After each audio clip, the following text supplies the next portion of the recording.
السلام عليكم ورحمة الله تعالى وبركاته. نشرت منظمة الجزائرية لحماية المستهلك عبر حسابها الرسمي في الفيسبوك منشور حول حقيقة استعمال قطعة ال10 دنانير القديمة في خليط الذهب.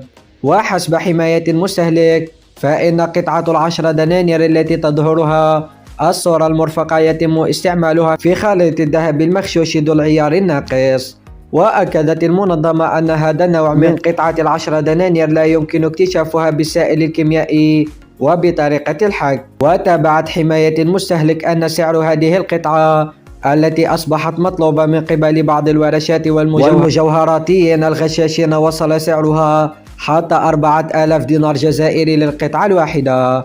واختتمت حماية المستهلك منشورها بالقول: وبعدها يأتيك غشاش ويقول متهما أننا ضد أصحاب الورشات وضد المجوهراتيين الشرفاء.